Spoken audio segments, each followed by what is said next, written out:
अस्सलाम वालेकुम, मैं हूं रेहान तारिक और आप देख रहे हैं दास्ताक। इस्लामाबाद हाई कोर्ट ने एवनफील्ड और अल अजीजिया रेफरेंस में एहतसाब अदालत से सजाओं के खिलाफ साबिक वजीर आजम नवाज शरीफ की दोनों अपीलें खारिज कर दी हैं। जस्टिस आमिर फारूक और जस्टिस मोहसिन अख्तर कियानी पर मुश्तमिल डिवीजन बेंच ने साबिक वजीर आजम नवाज शरीफ की अपीलों पर समाअत की थी और कल फैसला महफूज किया गया था और महफूज शुदा फैसला आज सुना दिया गया है। अदालत ने तफसीली फैसले में कहा है कि नवाज शरीफ वापस आए या हुक्काम की जानिब से गिरफ्तार किए जाएं तो अपील बहाली की दरखास्त दायर कर सकते हैं। अदालत ने कहा कि साबिक वजीर आजम को पहले ही अदालती मफरूर करार दिया जा चुका है और उनके मफरूर होने की वजह से दरखास्तें खारिज करने के सिवा अब कोई ऑप्शन मौजूद नहीं था। फैसले में कहा है कि एहतसाब अदालत की जानिब से नवाज शरीफ को दी गई सजा बहाल रहेगी, ताहम वो वापस आकर अपील बहाली की दरखास्त दे सकते हैं। नवाज शरीफ ने इस्लामाबाद हाई कोर्ट में अल अजीजिया और एवनफील्ड रेफरेंस में सजा के खिलाफ अपीलें दायर की थी, ताहम बैरून मुल्क जाने के बाद से वो अदालत के रूबरू पेश नहीं हुए। नवाज शरीफ को मुतादिद बार पेशी के नोटिस जारी किए गए और अदम पेशी पर इश्तिहारी करार दिया गया। उनके वकला ने मौक़िफ़ इख्तियार किया था कि नवाज शरीफ की सेहत इस बात की इजाज़त नहीं देती कि वो बैरून मुल्क से अपना इलाज छोड़कर पाकिस्तान में अदालत के रूबरू पेश हो सकें, लिहाजा उनकी अदम मौजूदगी में समाअत जारी रखी जाए। अब इस्लामाबाद हाई कोर्ट के फैसले को हुकूमत की फतह करार दे रही है। इस हवाले से फवाद चौधरी वफाकी वज़ीर इत्तलात ने क्या कहा, उसकी एक झलक आपके सामने रखता है। यकीनी तौर के ऊपर पाकिस्तान की अवाम की फतह है, तहरीके इंसाफ के मौक़िफ़ की फतह है। शुरू से जो हमारा मौक़िफ़ है कि नवाज शरीफ फैमिली को पाकिस्तान के अवाम से लूटा हुआ पैसा वापस करना चाहिए। अब नवाज शरीफ जो हैं वो भी एक मफरूर की हैसियत रखते हैं, उनके ऊपर जुर्माना भी है जो वो अदा करने को तैयार नहीं है। नवाज शरीफ की अपीलें तो खारिज कर दी गई हैं। साबिक वजीर आजम की वतन वापसी के कितने इम्कानात हैं? क्या नवाज शरीफ को वतन वापस लाया जा सकता है? ज़राए के मुताबिक वजीर आजम इमरान खान का दौरा बरतानिया मुलतवी होने की चंद वजूहात में से एक वजह नवाज शरीफ की वापसी की राह में हायल रुकावटें भी थी। आपको याद होगा कि वजीर आजम इमरान खान साहब को बरतानिया के दौरे पर जाना था, लेकिन वहाँ पर क्योंकि एक सेरेमोनियल मैच था, एक सेरेमोनियल सा विजिट था, उसमें वो कंक्रीट बातें नहीं हो रही थी। बरतानवी हुक्काम के साथ मामला तय नहीं पा रहे थे, जिसमें से एक मामला साबिक वजीर आजम नवाज शरीफ की वतन वापसी से मुताल्लिक, क्योंकि अभी एक्स्ट्रेडिशन ट्रीटी नहीं है, इस हवाले से मुआहदे और उनकी पाकिस्तानी हुक्काम को हवालगी से मुताल्लिक बातें भी थी, जिसमें डेडलॉक है। वजीर आजम की कोशिश थी कि इस दौरे के दौरान बरतानवी हुक्काम से मुजरिमान हवालगी का कोई मुआहदा मंतकी अंजाम तक पहुंचाया जाए, लेकिन लंदन की जानिब से उन्हें कोई ग्रीन सिग्नल ताहाल नहीं मिला है, जिसके बायस दौरे बरतानिया शेड्यूल नहीं हुआ। बाकी वजीर दाखिला शेख रशीद अहमद ने भी इस बात की तस्दीक की। इनकी पूरी कोशिश है उन्हें वापस लाया जाए। प्राइम मिनिस्टर इमरान खान की सबसे बड़ी फोकियत ये है कि उसे वापस लाया जाए। हम इस पे काम कर रहे हैं। एक टिकट में नवाज शरीफ दो मजे लेना चाहते थे, वो रहाई भी चाहते हैं और पाकिस्तान भी नहीं आना चाहते। अव्वल तो पहले कभी ऐसे हुआ ही नहीं कि सजा याफ्ता आदमी को बाहर जाने दिया जाए। जिंदगी की गारंटी तो खुदा ही दे सकता है। वो आ जाए, मैं गारंटी देता हूँ कि इंसाफ फराहम है। इसी मामले पर बात करेंगे। इस वक्त पाकिस्तान मुस्लिम लीग नून के सीनियर रहनुमा निहाल हाशमी साहब हमारे साथ मौजूद हैं। अस्सलाम वालेकुम निहाल साहब, बहुत बहुत शुक्रिया आपके वक्त के लिए। निहाल साहब, इस्लामाबाद हाई कोर्ट ने नवाज शरीफ की दोनों अपीलें खारिज कर दी हैं और इससे पहले उनको एब्सकॉन्डर करार दिया गया, वो इश्तिहारी हुए, अब उनकी नजरसानी की अपीलें भी खारिज कर दी गई हैं। तो क्या नवाज शरीफ साहब का लंदन में रहने का आपको इखलाकी जवाज मौजूद है? बिस्मिल्लाहिर्रहमानिर्रहीम। अपीलेट साइड में एप्लीकेंट का होना ना होना इम्पॉर्टेंट नहीं होता है, वहाँ पे उसका वकील होता है और उसे वो प्रोसीड करता है। हाँ, ट्रायल के वक्त में एक्यूज का होना बहुत ज़रूरी होता है और आपको याद होगा, मैं रिकॉर्ड के दुरुस्तगी के लिए बताता चलूँ कि मियाँ मोहम्मद नवाज शरीफ साहब सैकड़ों दफ़ा ट्रायल कोर्ट पे हाजिर होते रहे और एक एक जो निहाल साहब आप दुरुस्त फरमा रहे हैं। देखिए, ट्रायल इन एब्सेंशिया का कानून मौजूद है, उसमें नहीं हो सकता, लेकिन यहाँ पर अदालत ने उन्हें भरपूर मौका दिया है कि वो आए और इसको डिफेंड करें, इसीलिए तो उसके बाद आगे तो सुन लेना मुझे please, if you allow me. और उसके बाद ये हुआ जब दुनिया ने, पाकिस्तानियों ने नहीं, जुडिशियल हिस्ट्री ने नहीं देखा, दुनिया ने देखा कि जिस जज ने सजा दी थी अरशद मलिक मरहूम ने, उन्होंने वीडियो पे आके क्या कहा कि मैं under duress, under threat, under influence मैंने ये सजा दी है और उन्होंने कहा नवाज शरीफ बेकसूर थे। देखिए इस्लामाबाद हाई कोर्ट नवाज शरीफ साहब के केसेस के तनाजुर में Islamabad high court appellate court है। इस्लामाबाद हाई कोर्ट ने सजा मुअत्तली के अहकाम जारी किए। जिस वक्त नवाज शरीफ साहब ने रिव्यू पिटीशन दायर की तो इस वक्त वहां पर मौजूद थे, यानी उन्होंने यहां पर मौजूद होते हुए रिव्यू पिटीशन जो है वो दी थी।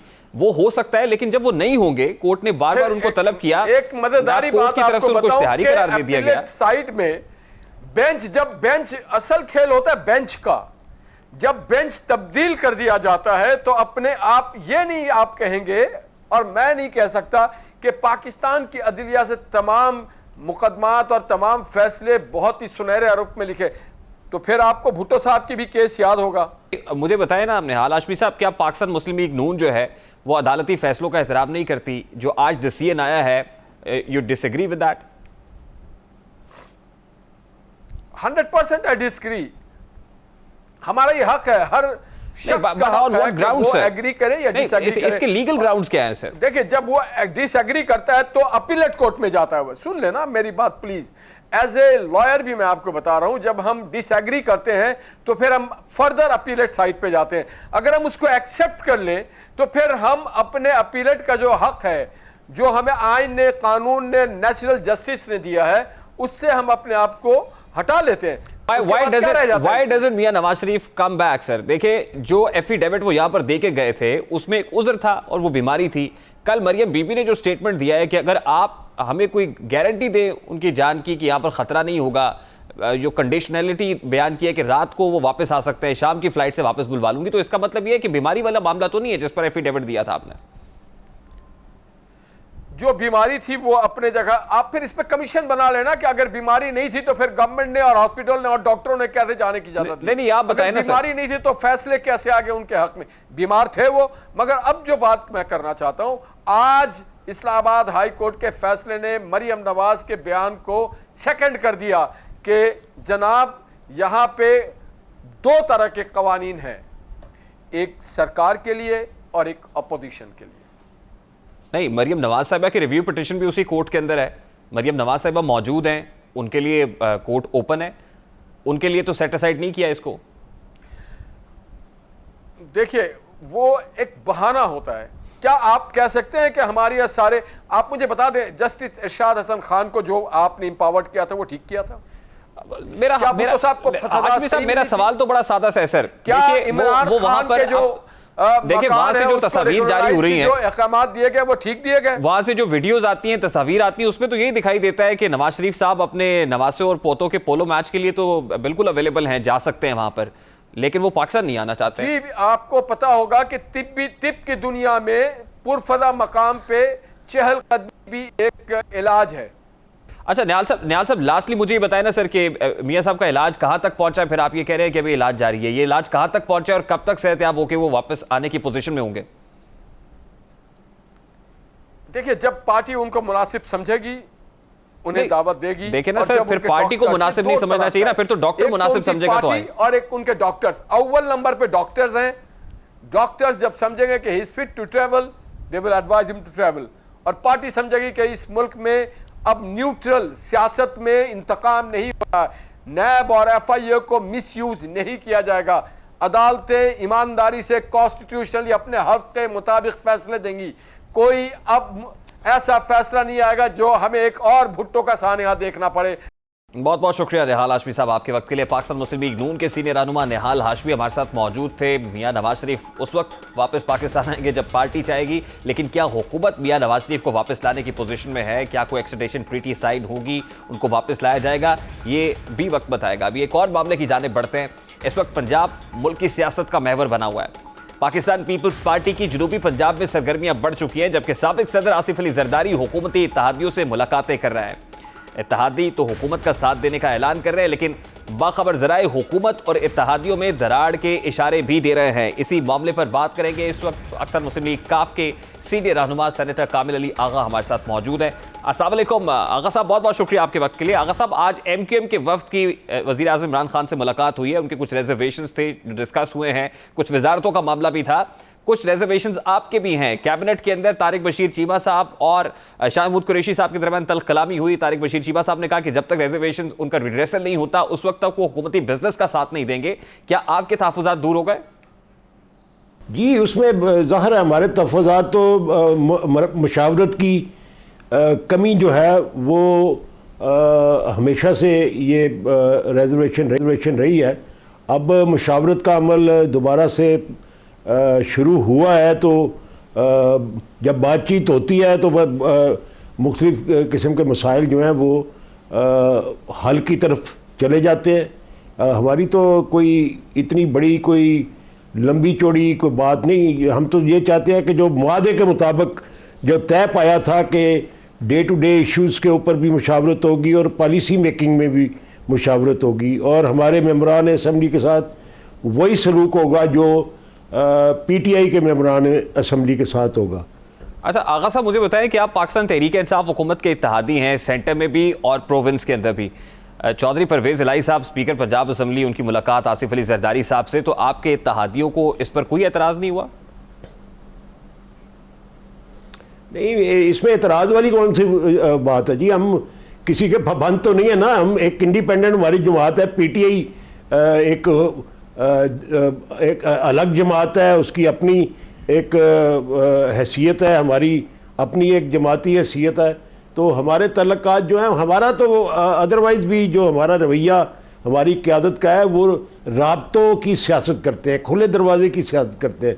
आप दुरुस्त फरमा रहे हैं, लेकिन हुकूमती सियासत और इमरान खान साहब की सियासत का ये मिजाज तो नहीं है, वो नेशनल असम्बली के अंदर भी नहीं है कि ऑपोजिशन को बिठाया जाए या ना हो जी, ना हो। हमें क्या एतराज़ है? अगर उनका मिजाज मुख्तलिफ है तो मुख्तलिफ नहीं होना चाहिए।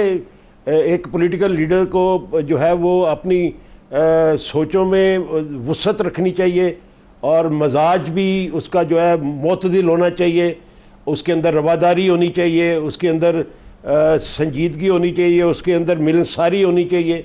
ये पॉलिटिकल लीडरशिप की क्वालिटीज़ में शामिल है, और हमारी अल्हम्दुलिल्लाह लीडरशिप जो है उसके अंदर बदर्जा उत्तम ये सारे मामला जो है वो मौजूद हैं, और यही उनकी अवलियत और वो यही उनकी जी आप दुरुस्त फरमा रहे हैं, यही उनकी पहचान भी है और इसी वजह से वो जाने भी जाते हैं, मिलनसार भी हैं, रख रखाव की पॉलिटिक्स भी है। बिल्कुल दुरुस्त फरमा रहे हैं। लेकिन दूसरी तरफ जब मैंने कहा कि 180 डिग्री का शिफ्ट है, तो आपको क्या लग रहा है कि उस इनकंसिस्टेंसी की वजह से, उस कंफ्यूजन की वजह से हुकूमत with the passage of time strong हुई है, या आपको लगता है वीक ग्राउंड्स पे खड़ी हुई है? नहीं, मैं समझता हूँ कि हुकूमत ने तो हमारे इन राब्तों से हमेशा फ़ायदा उठाया है, और जब कभी भी मुश्किल दरपेश आई है हुकूमत को किसी मामले में, तो उस वक़्त हमारे यही तल्लुकात और यही रवैये हमारी लीडरशिप के हुकूमत के काम आए हैं। तो हुकूमत क्यों मोतरज़ होगी? अच्छा, आसिफ अली जरदारी साहब पंजाब में हैं, यकीनन पाकिस्तान पीपल्स पार्टी अपनी बेस को रिवाइव करने के लिए भरपूर कोशिश कर रही है, तो इस मुलाकात में क्या बातें हुई हैं? क्या ऑफर्स हैं पाकिस्तान पीपल्स पार्टी की तरफ से कि आइए मिलकर चलते हैं? देखें, पीपल्स पार्टी के साथ तल्लुकात हमारे कभी भी जो है एक मुद्दत से हमने जब उनके साथ दोस्ती का उन्होंने हमारी तरफ हाथ बढ़ाया, तो उसके बाद ख़ास तौर पे जरदारी साहब के साथ तो कतई तौर पे एक दोस्ताना तल्लुकात हैं, और ये रेसिप्रोकल मुलाकात थी। इससे पहले आपको याद होगा कि बिलावल भुट्टो जरदारी साहब जो हैं वो चौधरी शुजात हुसैन की अयादत के लिए लाहौर उनके घर तशरीफ़ ले गए थे, और उससे पहले जरदारी साहब ने जब चौधरी शुजात हुसैन साहब का ऑपरेशन था जर्मनी में, तो उन्होंने टेलीफोनिकल राब्ता करके उनकी अयादत की थी। और उसके बाद ये जो इलेक्शन, सेनेट का इलेक्शन आया, तो यही राब्ते थे जिनकी बदौलत अपना चौधरी परवेज़ इलाही ने एक नामुमकिन बात को मुमकिन बनाया, और तमाम 11 के 11 सेनेटर्स जो हैं उनको बिला मुकाबला मुंतखब कराया। तो आप क्या समझते हैं, क्योंकि अभी तो 2023 के इंतखाबात की तैयारी की बात भी हो रही है, क्या उससे पहले आपको कोई प्रेशर ग्रुप उठता हुआ या कोई चेंज आता हुआ दिखाई दे रहा है as far as Punjab is concerned खास तौर पे? देखिए, जब इलेक्शन आते हैं तो नए इलेक्शन जब भी किसी मुल्क में होते हैं तो नए सिरे से सफ़ आरा होती हैं, जमातें, उनके अलाइंसेस बनते हैं, उनके इत्तेहाद बनते हैं, और इलेक्शन अलाइंसेस जो हैं बनते हैं, तो उसके बाद फिर इलेक्शन होता है। तो ये जो 2018 का इलेक्शन था उसके अंदर हमारा अलाइंस हुआ था PTI के साथ, और अल्हम्दुलिल्लाह हम 2023 तक उनके साथ जो वादा किया हुआ है उसके ऊपर हम कायम रहने वाले हैं और कायम रहेंगे इंशाअल्लाह। जब नए इलेक्शन की बात होगी तो फिर अगले इलेक्शन के मुतालिक नई सब बंदी किधर जाती है और क्या होता है, ये कबल इस वक्त होगा कोई बात। आगा साहब, मुस्लिम लीग नून से भी आपका राब्ता है? हमारा किस जमात से राब्ता नहीं है मेरे भाई, हमारी तो सियासत ही खुले दरवाजे की है। हम दरवाजे खोल के सियासत करते हैं और राब्तों वाली सियासत करते हैं। हमजा शहबाज शरीफ से भी तकरीबन इतनी लंबी मुलाकात हुई है चौधरी परवेज लाई साहब की 3-4 दिन पहले। तो ये कोई चले आगा साहब बतौर सीजन ऐसी बात नहीं है जिसके अंदर कोई ताना बने। ये तो मैं समझता हूँ सियासत का नहीं आपका हक है, अवलीन जुज़ है सर, बतौर सीनियर पॉलिटिशियन राब्ते करें। आपके पास ये 2 ऑप्शन हो सर कि 2023 के इंतखाब में आपने इत्तेहाद करना है पाकिस्तान मुस्लिम लीग नून के साथ या पाकिस्तान पीपल्स पार्टी से, तो किसको चूज करेंगे आप? ये सारी बातें मैंने पहले भी अर्ज किया है कि ये कबल अज़ वक्त ना, जब इलेक्शन का मौसम आएगा तो उसके अंदर बहुत सारी चीज़ें जो है नए सिरे से डिस्कस होती हैं। और एक बात तो यकीनी है कि सियासत के अंदर इलेक्शन का मौसम जो है वो बहुत सारी तब्दीलियां लेके आता है। आगा साहब, lastly sir, are you satisfied with the performance of this government, sir? जी, जिस हद तक हम सेटिस्फाई नहीं होते उस हद तक हम शिकायत भी करते हैं और तहफ़्फ़ुज़ात भी अपने पेश करते हैं और फिर उसके ऊपर हम शिद्दत के साथ मोतरज़ भी होते हैं। तो ये सिलसिला तो जारी रहता है और ज़ाहिर है हम मुआदे के अंदर पाबंद हैं, तो हम यही कुछ कर सकते हैं जो हम कर रहे हैं। ठीक है, बहुत बहुत शुक्रिया आगा साहब आपके वक्त के लिए। पाकिस्तान मुस्लिम लीग काफ के सीनियर रहनुमा सेनेटर कामिल अली आगा हमारे साथ मौजूद थे। गुफ्तगू आपने सुनी। भी एक ब्रेक लेंगे और ब्रेक के बाद जब वापस आएंगे तो फिर बात करेंगे कि मुल्क में सनतें क्यों बंद हो रही हैं, खासतौर पर कराची के जो सनतकार हैं वो क्यों परेशान है। हमारे साथ मौजूद होंगे chairman businessman group Zubair Motiwala साहब। इस ब्रेक के बाद हमारे साथ रहेंगे।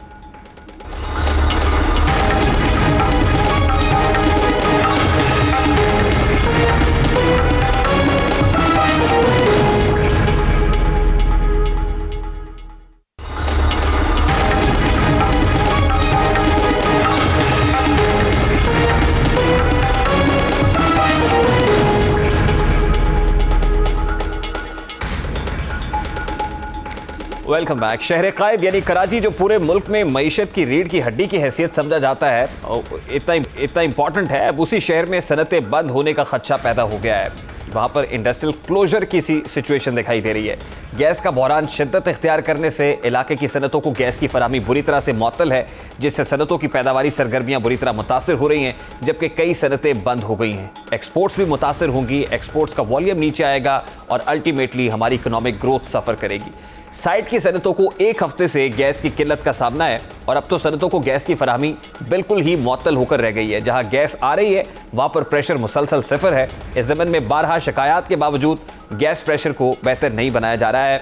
एसएसजेप से जो डिमांड है उस डिमांड के मुताबिक गैस सप्लाई नहीं हो रही। अब सनतें ये शिकवा कर रही हैं कि RLNG उनको क्यों प्रोवाइड नहीं की जा रही और उसको कमर्शियली क्यों अवेलेबल रखा हुआ है उन लोगों के लिए कि जो उसकी कॉस्ट पे कर रहे हैं, और सनतों के साथ ये यतीमों का सलूक क्यों किया जा रहा है। इस मामले पर बात करेंगे। इस वक्त इंडस्ट्रियलिस्ट किस परेशानी से दो चार हैं। Chairman businessman group Zubair Motiwala साहब हमारे साथ लाइन पर मौजूद है। अस्सलाम वालेकुम जुबैर साहब, बहुत बहुत शुक्रिया आपके वक्त के लिए।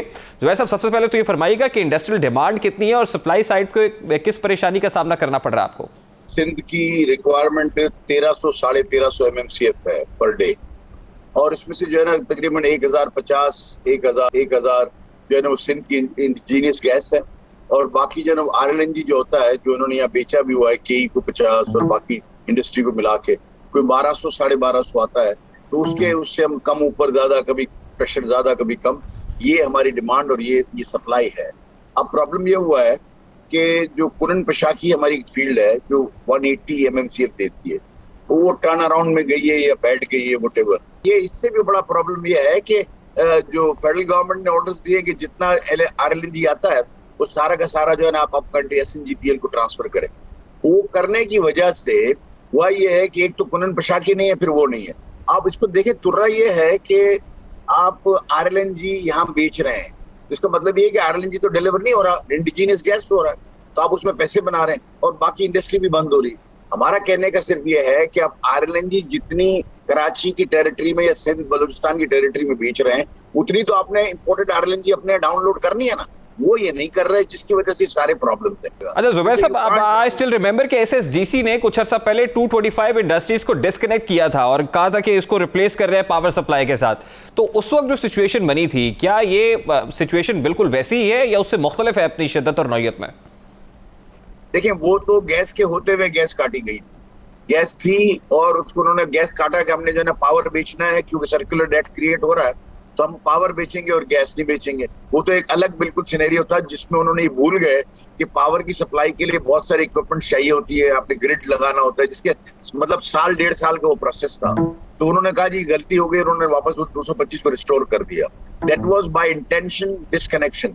मैं तो ये समझता हूँ, मैं कहना नहीं चाहता, मैं हरगिज़ ये मैं नहीं कहना चाहता, लेकिन फिर भी मैं कहने में मजबूर इसलिए हूँ कि मैं कराची की बिजनेस कम्युनिटी को लीड करता हूँ कि ये कराची के साथ कैसे ऐसे हो सकता है, इतनी बड़ी बड़ी गलतियां कैसे हो सकती हैं, और ये कैसे आप ये कर सकते हैं कि जी वो जो चीज 1 साल के बाद होने वाली है आपने पहले से डिस्कनेक्शंस कर दिए और इंडस्ट्री को 10-12 दिन के लिए जेओपर्डाइज करके सारा खत्म करके बंद कर दिया। दूसरी तरफ आप ये देखिए, जो नया हर 15 से 20 दिन के बाद कोई ना कोई ऐसा प्रॉब्लम आता है, अच्छी इंडस्ट्री जो है ना वो 10 कदम पीछे चली जाती है। ये क्या है, ये मेरा सवाल जो है ना अरबाब इख्तियार से, ये कैसे हो सकता है? अभी आप देखें, जब ये आज जो करंट क्राइसिस है, आप मुझे बताइए ईद को कितनी देर है? अगर ये पुरन पोशाकी को टर्न अराउंड में जाना था तो ईद की छुट्टियों को अवेल करके हमारे साथ बैठकर प्लानिंग करके कि कितने एमएमसीएफ कम होगी, इसको हम कैसे बांटेंगे। हम ये कर सकते थे कि लांडी को 1 दिन बंद करें, कोरकी को 1 दिन बंद करें, साइट को 1 करें, तो 7 इंडस्ट्रियल एरियाज हैं, आपको 13% की सेविंग हो जाती और सारे जो है इंडस्ट्रियल एरिया 1 दिन बंद होते और बाकी सारे फुल प्रेशर के साथ चलते।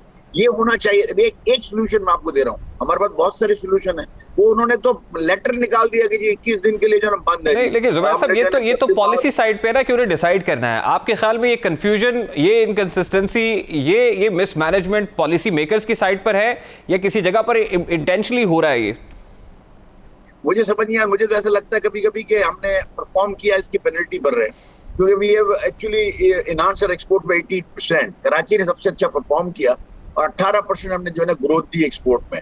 तो इसके बाद हमारी इंडस्ट्री को जो है ना ये दूसरी दफा है कि ये जो है ना इसके साथ ये हो रहा है। और आज जब मैं आपके साथ बात कर रहा हूँ, मेरी इंडस्ट्री कम से कम बिल्कुल जीरो पे, और ये मैं जो है ना मीटर का फोटो मैं ताबिश गौर को भेज चुका हूँ कि ये हाल है और ये बिल्कुल गैस नहीं है। और बिल्कुल आप ये कहते हैं कि 180 अगर ये कर रहे हैं और रिटेन कर रहे हैं फिर आरएलएनजी, तो हमारा हाल ये है कि 0 प्रेशर के ऊपर हम बैठे हैं, इंडस्ट्री सारी बंद है और मजदूर बाहर बैठे हैं और हम इंतहाई, यानी हम ना कमिटमेंट्स पूरी कर सकते हैं, ना एक्सपोर्ट की, ना लोकल, कोई नहीं कर सकते। अगर इस तरह पॉलिसी क्या है, एक दफा हमारे साथ बैठकर कहते हैं कि भाई आपको हम कितनी गैस देंगे, कितनी नहीं देंगे, क्या हो सकता है, क्या नहीं हो सकता है, तो हम भी जो है ना अपना जो है ना वो समझ के एक्सपेंशन भी करें। एक तरफ जो है ना गवर्नमेंट ने इतना अच्छा काम किया, मैं सलाम करता हूँ वजीर आजम को कि जिन्होंने पॉलिसी दी टफ की स्कीम की, जिसके तहत $2.5 बिलियन की टेक्सटाइल में मशीन इंपोर्ट हुई है, जो जिसने 30% हमारी कैपेसिटी बढ़ाई। मेरा आपके तवज्जो से सवाल यह है वजीर आजम से कि देखिए, जब 30% कैपेसिटी बढ़ी है तो ये हवा से तो नहीं चलेगी, इसके लिए एनर्जी चाहिए। तो आपने ये लोन देते वक्त आपको ये देख लेना चाहिए कि 30% मजीद एनर्जी टेक्सटाइल सेक्टर को देनी है। जी हाँ जुबैर साहब, और इस वक्त खतरा ये कि $22 बिलियन से फिर एक्सपोर्ट्स आपके $18 बिलियन, $17 बिलियन के ऊपर आ जाएंगी। तो प्राइम मिनिस्टर साहब मेरा ख्याल है ये समझते हैं और फाइनेंस मिनिस्टर और इकोनॉमिक टीम तो they are well aware of it कि इस वक्त एक्सपोर्ट्स की बड़ी जरूरत है। तो बताइए कि आपको क्या दिखाई दे रहा है लास्टली कि कितनी देर तक ये सिचुएशन रह सकती है? मुझे बड़ा तजाद लगता है जो है ना ये मिनिस्ट्रियों के दरमियान। मैं जब नए फाइनेंस मिनिस्टर से मिला था शौकत तरीन साहब से, तो ही वाज सो पॉजिटिव कि मुझे बहुत मजा आया। यानी we had some 9 problems and he resolved 7 in 1 meeting कि भाई ये बोला ये भी ठीक है, आपकी बात ये भी ठीक है, और कुछ को हमको उन्होंने एक्सरसाइज करने होगा।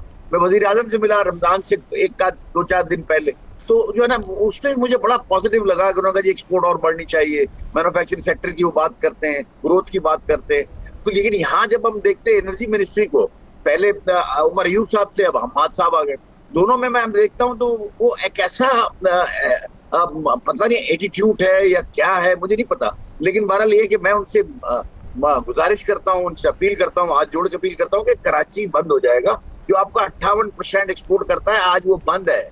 हमाद साहब उसको देखें, आपकी एनर्जी सेक्टर है, आप इसको आपको इसको रैशनलाइज करना पड़ेगा। अगर शॉर्टेज है गैस की तो रैशनलाइजेशन इसका आंसर है। बिल्कुल ठीक है, कराची को बंद करना नहीं। ठीक है, बहुत बहुत शुक्रिया आपके वक्त के लिए। Chairman businessman group Zubair Motiwala हमारे साथ मौजूद थे। कराची की इंडस्ट्री इस वक्त किस दिक्कत से गुजर रही है बता रहे थे। अभी एक ब्रेक लेंगे, जिसके बाद बात करेंगे कि मोदी ने भारत नवाज कश्मीरी रहनुमाओं को लाल झंडी क्यों दिखा दी है, और जो ऑल पार्टीज कॉन्फ्रेंस थी दिल्ली में उसकी आउटकम क्या निकली है, इस पर बात करेंगे इस ब्रेक के बाद। हुर्रियत रहनुमा मिशाल मलिक साहब हमारे साथ मौजूद होंगे।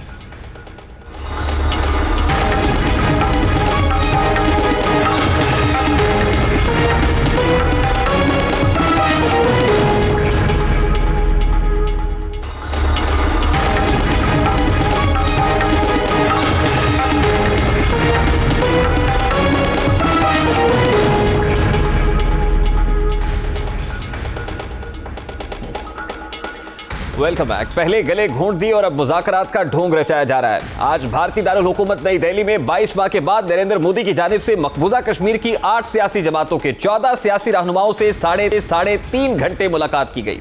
लेकिन इस मुलाकात में कश्मीर की बुनियादी स्टेक होल्डर हुर्रियत क़यादत को यकसर नजरअंदाज किया गया। पाबंद सलासल यासिन मलिक और शब्बीर अहमद शाह जेल ही में रहे। कश्मीरी अवाम की महबूब कायद सैयद अली गिलानी को भी इस मुलाकात में मदऊ नहीं किया गया। मुलाकात में कश्मीरी रहनुमाओं की जानिब से 5 मुतालबे गए थे। जो नाम नहाद कश्मीरी सियासी रहनुमा वहां पहुंचे वो 5 मुतालबात लेकर गए। कश्मीरी रहनुमाओं का पहला और बुनियादी मुतालबा था कि जम्मू कश्मीर का रियासती तशख्खुस बहाल किया जाए। कश्मीरी क़यादत का दूसरा मुतालबा रियासत में इंतखाबात का फौरी इनेकाद था। कश्मीरी क़यादत ने मुलाजमतों में रियासती नौजवानों के हिस्से को बहाल करने का मुतालबा किया। यही नहीं बल्कि कश्मीरी पंडितों की वापसी का मुतालबा भी नरेंद्र मोदी के सामने रखा गया। सियासी जमातों की जानिब से दिल्ली सरकार से तमाम सियासी कैदियों की रिहाई का मुतालबा भी किया।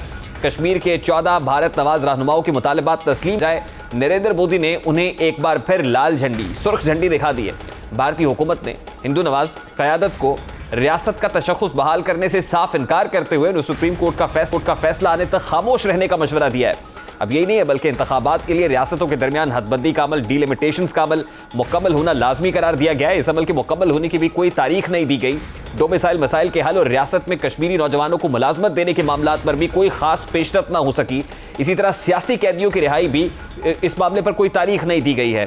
अब इस मुलाकात से पहले महबूबा मुफ्ती जब जा रही थी तो उन्होंने क्या कहा, क्या मशवरा था उस वक्त पाकिस्तान को शामिल करने से मुताल्लिक, जरा वो स्टेटमेंट आपके सामने। हमसे डायलॉग कर रहे हैं, हम कहते हैं कि ये दोहा जाके तालिबान से डायलॉग कर रहे हैं। आपने सुना होगा हमारी गवर्नमेंट तो जम्मू कश्मीर में डायलॉग करे और सबके साथ करे और पाकिस्तान के साथ भी करे। महबूबा मुफ्ती की गुफ्तगू आपने सुनी है। अब जिस वक्त की मुलाकात हुई 14 सियासी रहनुमा पहुंचे, इस मुलाकात का आउटकम क्या निकला, इस पर हुर्रियत रहनुमा मिशाल मलिक साहिबा ने हमें ज्वाइन किया है। उनसे बात करते हैं। अस्सलाम वालेकुम मिशाल साहिबा, बहुत बहुत शुक्रिया आपके वक्त के लिए। मिशाल साहिबा, आज कश्मीर के सो कॉल्ड सियासी रहनुमा मोदी साहब की तरफ से मदऊ किए गए थे। दिल्ली में बड़ी अहम मुलाकात हुई है, ऑल पार्टीज कॉन्फ्रेंस का नाम दिया गया। आप इस मुलाकात को कैसे देखती हैं, क्योंकि इसमें जो मुतालबात रखे गए तकरीबन 5 पॉइंट चार्टर था, तो इस मुलाकात को कैसे देख रहे हैं आप? देखिए, सबसे पहली बात तो ये है कि ये रहनुमा है ही नहीं कश्मीरी रहनुमा, ये तो उनके पपेट्स हैं, जो कि गुपकर गैंग है, अलायंस जिन्होंने बनाया हुआ है, जिन्होंने 70 साल से हिंदुस्तान के बूट पॉलिश किए हैं और जो उनका एजेंडा रहा है उसको वो इम्प्लीमेंट करते रहे अपने फ़ौज और फ्रॉडुलेंट इलेक्शंस के थ्रू।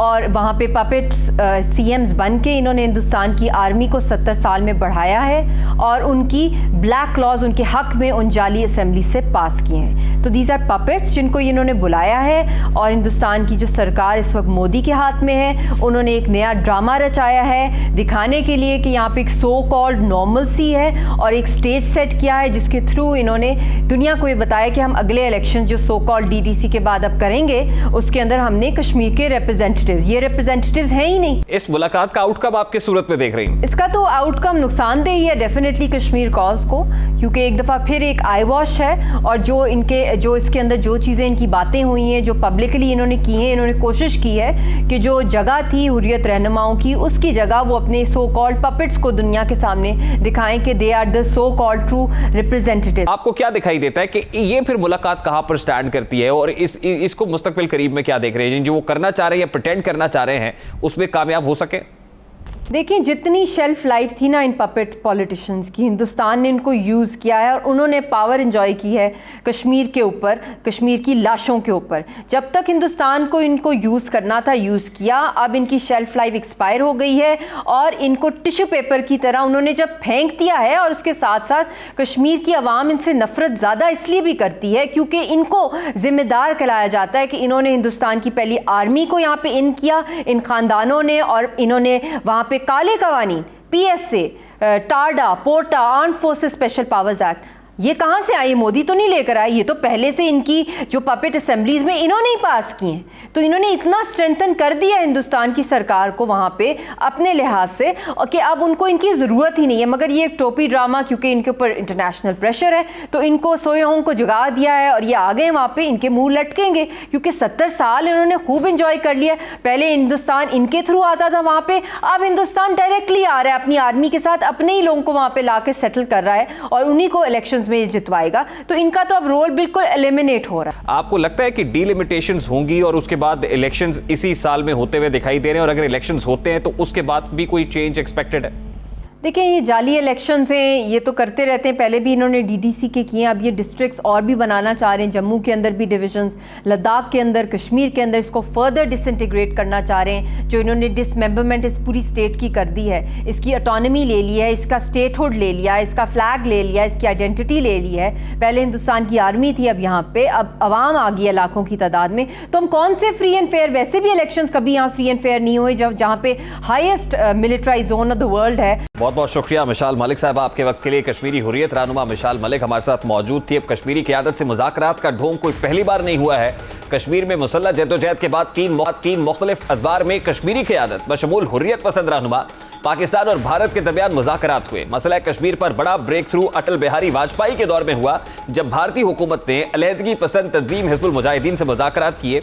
यही नहीं बल्कि होम सेक्रेटरी कमाल पांडे, वज़ीर दाखिला LK अडवाणी और वज़ीर दिफा जॉर्ज फर्नांडिस ने भी कश्मीरी हुर्रियत रहनुमाओं से मुज़ाकरात के अमल को आगे बढ़ाया। लेकिन कारगिल वॉर और 2001 में पार्लियामेंट हमले के बाद मुज़ाकरात का अमल दम तोड़ गया। अटल बिहारी वाजपेयी ने लाहौर में खड़े होकर कश्मीरी बामकसद मुज़ाकरात का नारा बुलंद किया। वो इंसानियत और जमहूरियत के कायल भी थे, लेकिन उनकी तमाम तरमीम पानी फिर दिया गया। अमन और दोस्ती का पैगाम लेकर जा रहा हूँ। हिंदुस्तान की लगभग 100 करोड़ जनता ये चाहती है पड़ोसी पाकिस्तान के साथ हमारे संबंध सुधरें, एक दूसरे देश में व्यापार बढ़े, आना जाना आसान हो। कुछ पंजाब की भी समस्याएं हैं जिन्हें मैं पाकिस्तान में उठाऊंगा। पाकिस्तान में जनरल मुशर्रफ की हुकूमत आने के बाद मुज़ाकरात में तात्तुल आया, लेकिन परवेज़ मुशर्रफ ने आगरा में एक बार फिर मुज़ाकरात की कोशिश की, मगर ये कोशिश भी उस वक्त के भारतीय वज़ीर इत्तलात सुषमा स्वराज थी। उनके मुतनाज़े बयानात के बायस कारगर साबित नहीं हुई।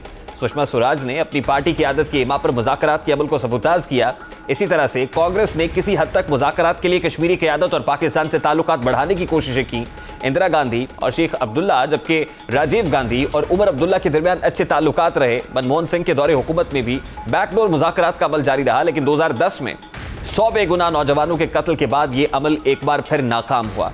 नरेंद्र मोदी बरसर इक़्तिदार आए। इब्तिदा में उन्होंने कश्मीर और पाकिस्तान से मुज़ाकरात की बात की, लेकिन जनवरी 2014 में भारत में उस वक्त के पाकिस्तानी सफ़ीर अब्दुल बासित को कश्मीरी क़यादत से बातचीत से रोककर मामले को ख़राब किया गया। अब्दुल बासित को हुर्रियत रहनुमाओं से मुज़ाकरात से उस वक्त रोका जब शबीर अहमद शाह उस वक्त पाकिस्तानी सफारत खाने में मौजूद थे। नरेंद्र मोदी के उसे पाकिस्तान से मुज़ाकरात और भारत की कश्मीरी पॉलिसी मुकम्मल तौर पर बदल गई। अब 5 अगस्त 2019 को कश्मीर की खुसूसी हैसियत के खात्मे के बाद से पाकिस्तान और भारत के माबैन ताल्लुकात एक बार फिर कशीदा हैं। पाकिस्तान ने मुज़ाकरात के लिए वाहिद शर्त कश्मीर की खुसूसी हैसियत की बहाली रखी हुई है।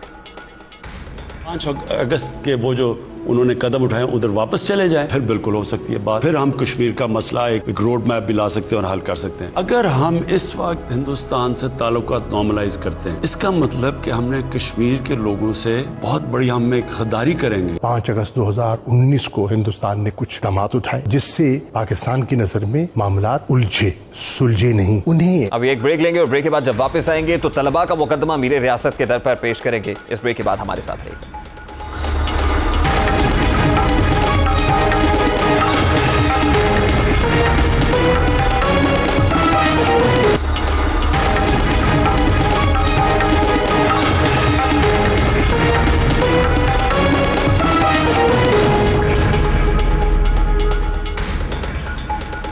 Welcome back. आज रावलपिंडी और इस्लामाबाद के संगम यानी फैजाबाद पर भी एक एहतजाज की कोशिश की गई।